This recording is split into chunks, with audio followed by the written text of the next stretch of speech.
One thing that's getting clearer every day is that electric vehicles are here to stay. More and more customers are choosing to go electric even when it sometimes comes with a higher upfront cost. One of the biggest draws of electric vehicles is that they can be charged and maintained in a sustainable manner. Their batteries can be charged from sustainable sources like solar power, and at the end of their life, those batteries can be recycled. There's no path to sustainability for a vehicle running on gasoline, which has led recent government initiatives to push electric vehicles for public works. While Tesla is mostly focused on consumer vehicles for the time being, they have plans for future vehicles to be utilized in this space, and there are many other electric vehicles coming in this space as well. Today we're going to talk about this massive change we're going to see in the next few years and what it means for the industry as a whole. So let's get into it, and a special thanks to Fanttik for sponsoring this video. The United States is finally catching on to the need to change transportation, and regardless of your views, it will be happening. Even though Tesla gets frequently ignored by the government on a regular basis, they have pushed companies to finally make true electric vehicles in order to compete. At the same time, an executive order from President Biden put in place in December pushed, quote, to make the federal government carbon neutral by 2050, aiming for a 65% reduction in planet-warming greenhouse gas emissions by 2030, and an all-electric fleet of cars and trucks 5 years later. As the single largest landowner, energy consumer, and employer in the nation, the federal government can catalyze private sector investment and expand the economy and American industry by transforming how we build, buy, and manage electricity, vehicles, buildings, and other operations to be clean and sustainable. Part of that executive order as well requires all light-duty vehicles acquired by the federal government to be all electric by 2027. How long can they ignore Tesla if they want to hit these goals? As of 2019, the US government had about 645,000 fleet vehicles that were driven about 4.5 billion miles. Those consumed about 375 million gallons of gasoline and diesel according to the GSA, and 35% of those were operated by the post office. Recently, we've heard about the new massive order of post office trucks by the USPS and how those vehicles are mostly gas-powered. It's their first large-scale vehicle purchase in 3 decades, and it's an order of 165,000 new trucks. Now, the White House and EPA have sent letters to the USPS asking them to reconsider this plan. Only 10% of their new vehicles would be electric unless they changed plans, and that will go directly against this initiative for electric vehicles. As you can see in the inventory of the US federal fleet, post office trucks are one of the largest categories, so them going electric will be very important to this plan. In any case, aside from the post office, we can see there are many vehicle categories to be addressed. There are 245,319 total passenger vehicles across all agencies, 395,463 trucks across all agencies, 9,522 vehicles in the other category, adding up to that total of 640,304 vehicles according to this listing. That's a lot of vehicles to replace, and a lot of specific vehicles like trucks that will be new. There aren't many electric truck options as a whole currently, and especially not available on the market, but here are some companies working on it. First is Tesla with the Tesla Semi. They announced the Tesla Semi back in 2017, announcing great specs and range, but that truck still hasn't shipped. The last we've heard about the Semi from Tesla was a photo on their earnings call showing a small fleet of semis, so they're working on it but prioritizing passenger vehicle shipments for the time being. Those semi-trucks should be a great option for that use if Tesla can scale them and if the government opts to buy from Tesla. The military in particular is interested in what electric vehicles and large electric trucks like the Semi can provide. Some other electric semis are coming from Daimler with the Freightliner e-Cascadia and EM2, supposedly the Nikola Semi, Volvo with their Semi, and BYD as well. To finish out the military side of things, GM plans to produce a military vehicle based off of their Hummer EV as early as 2022. The Hummer EV carries the tradition from a military Humvee vehicle into an all-electric version with specs like a 300-plus mile range, 0 to 60 in 3 seconds, insane off-roading capabilities, and more. The logistics of charging these vehicles for the military in certain areas certainly could be tough, so I hope that gets addressed. Either way, GM sees the Hummer EV as it is now as a stepping stone to being able to make effective military EVs. If and when Tesla releases the Cybertruck, that truck could prove as a particularly effective military vehicle, but again, that's if the government buys from Tesla. What we're going to see with this transition is that replacing this fleet is something that currently isn't possible without significant time and resources, and especially not without Tesla. Tesla is the leader in electric vehicles and sold just under 1 million EVs in 2021.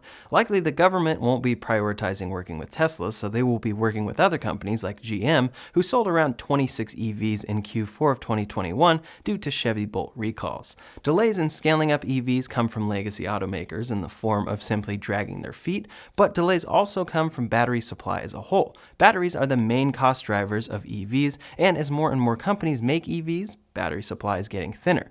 Tesla is actively looking ahead and doing the supply chain math, so ultimately, to achieve these goals, I think we're going to see tons of Teslas end up as fleet vehicles for the government.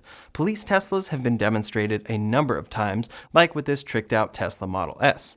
With this Model S, the Fremont Police Department said they believe it could bring substantial savings, even with a Model S. The speed doesn't hurt either.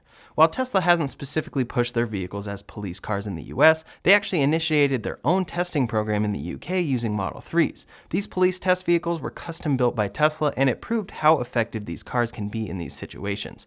In West Virginia, in the city of Nitro, a Tesla Model 3 bought as a police cruiser demonstrated savings as well. Regarding this vehicle, the mayor said, quote, "We believe that time will show that through the fuel savings, maintenance costs, and resale value, that this car will be cost neutral to the citizens of Nitro." This is clearly demonstrating that while the cost of electric vehicles will be higher than gasoline vehicles up front for the government, it will help to reduce costs across the board at the same time as reducing emissions. Lastly, for Tesla police vehicles, the Boulder County Sheriff's Department in Colorado reported that after 6 to 18 months of use, a Model Y police cruiser has justified its price.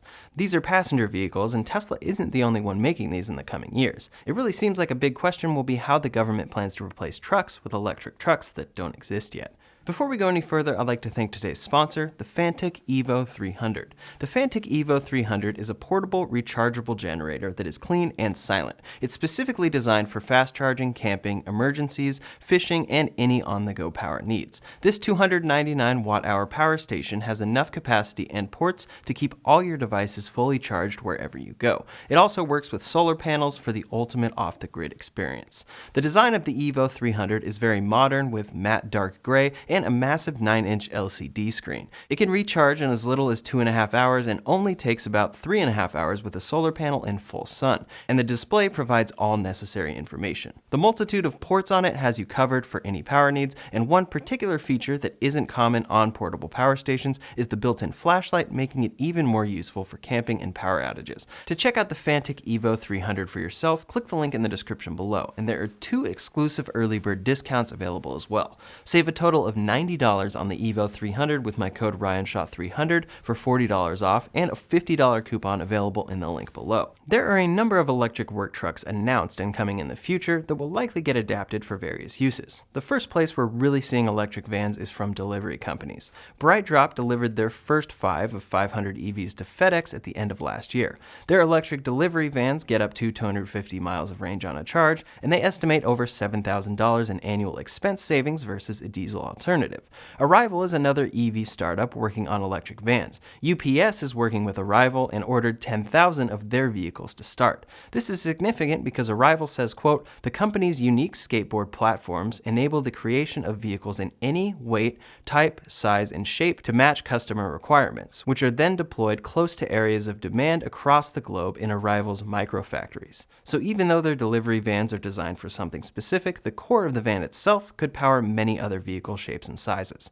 Rivian is the first company to ship a fully electric truck, and they have plans to make both their R1T truck and R1S SUV for consumers. At the same time, they are working on fleet vehicles as well. One of Rivian's big investors is Amazon, and Amazon has 100,000 of those vans on order from Rivian. That's where Rivian will be focused with this van in the coming years, but again, the vehicle chassis itself is something that can be adapted long term for various other needs. Amazon also has plans to order more electric vans separate from their Rivian deal with the Ram ProMaster EV set to launch in 2023. Bollinger recently delayed the release of their electric truck indefinitely to focus on delivery trucks. Clearly, there is a need and many companies are looking to fill it. One more company to mention is Canoo, a smaller EV startup looking to make a few interesting vehicles and delivery vans as well. On top of that, Tesla has talked about many times launching their own electric van. At this point, it seems unlikely before 2024 or later, but we do know that once they announce it, they will have planned ahead for it. Last we heard from Elon Musk about a Tesla van is that, quote, "I think Tesla is is definitely going to make an electric van at some point. So the thing to bear in mind is that there is fundamentally a constraint on battery cell output. If one is not involved in manufacturing, it's really hard to appreciate just how hard this scale of production is. It's the hardest thing in the world. Prototypes are easy, scaling production is very hard. Tesla will be one of the last to reveal an electric van, especially one for deliveries, since we've seen so many, but if they do, it could be a big deal. One more public area that is being specifically targeted by BYD is school buses. BYD introduced a new Type A electric school bus to transport up to 30 students at a time. It can travel up to 140 miles on a charge and will provide vehicle-to-grid capabilities. BYD also has a prototype for a full-size school bus with their Type D school bus, transporting up to 84 passengers and traveling 155 miles on a charge. Quote, "We are raising the bar for design, innovation, range, and quality, giving parents peace of mind knowing their children are benefiting from the safest school bus anywhere. At the same time, our buses will give operators the performance and cost savings that will make migrating to zero-emissions technology affordable and practical." What we're seeing is that across the board, options are becoming available for electric alternatives to common vehicle needs. At first, it was just that these vehicles existed in concept and could prove to bring savings, but now there's an executive order calling for the replacement of government vehicles. In the near future, the government will be hitting their goals, and delivery companies will be trying to improve cost and environmental impact by going all electric with the same vehicles. Consumers will be buying more electric cars from each company making them, including Tesla, and battery supply is going to become much more necessary.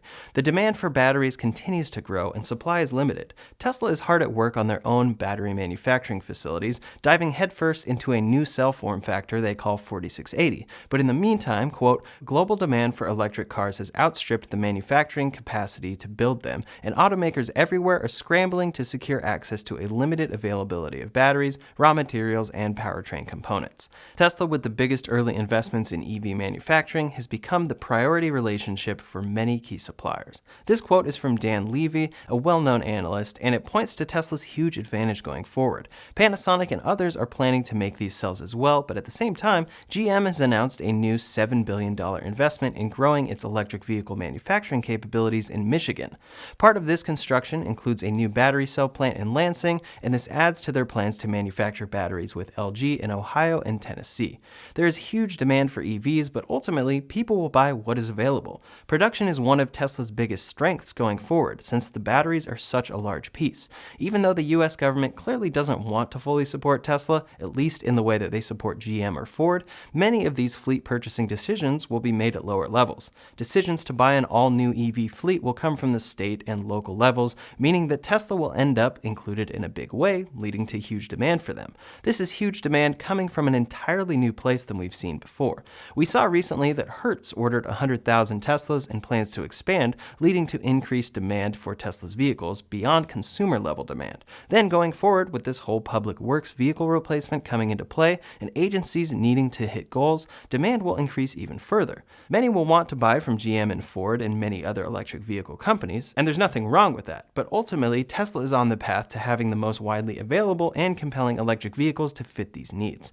A large portion of the federal fleet is passenger vehicles, and Tesla already makes vehicles that can fit most of these needs, even with a Model 3, and they make more than anyone else does. Tesla will be making the cars that are available. J.B. Struble, one of the original people involved in getting Tesla's battery tech off the ground, said recently, quote, "So many OEMs, automakers, countries, factories, and customers are leaping into EVs and making huge announcements about going full electric this decade or next. But I don't think that they have done the math fully when it comes to what it entails in the supply chain and tracing it all the way back to the mines. They are all saying that they are switching to electric at the same time. I do think we are going to have a really painful time at it. It's not going to be just a battery shortage. It is going to ripple through the whole supply chain. It will be maybe nickel shortages, cathode shortages, maybe on another day it will be separator shortage." He now is co-founder and CEO of Redwood Materials, focused on recycling EV batteries for future use, and is considered an expert on this topic. So even though these brands are rushing into EVs and announcing their massive plans for expansion, most are going to find that the work Tesla outlined on Battery Day isn't just something that helps bring down prices. It's something that is essential to actually make these cars.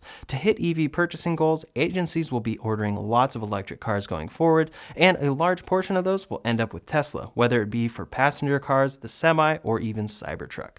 Tesla is set up better than anyone to handle that demand. So while this government fleet transition may not seem significant for Tesla, it could become so. There are billions of dollars on the table to be spent on electric vehicles in the future. These will be vehicles of all shapes, sizes, and forms, and for all uses. Ultimately, this transition will be hardest for those who can't get batteries, and easiest for those who are planning ahead. With the future Cybertruck, Tesla Semi, and even Tesla Van that Elon Musk has talked about many times, Tesla will have offerings for a variety of fleet vehicle needs. Then, as I mentioned throughout this video, many companies have their own offerings for workhorse electric vehicles. It's an exciting time for electric vehicles as a whole, and overall, more electrification always ends up being good news for Tesla. In the future, beyond fleet and work vehicles, we could see electric tractors and much more to ultimately replace fossil fuels wherever possible. The whole world is changing, and the US is pushing harder than ever before on electric vehicles, even acknowledging Tesla recently. A lot is going to change, but overall, this should just increase the demand for Tesla's products. That's all for this video, so in the meantime, if you want to see the latest Tesla news, you can check out that video linked up here or in the description below. Thanks so much for watching, and I'll see you on the next one.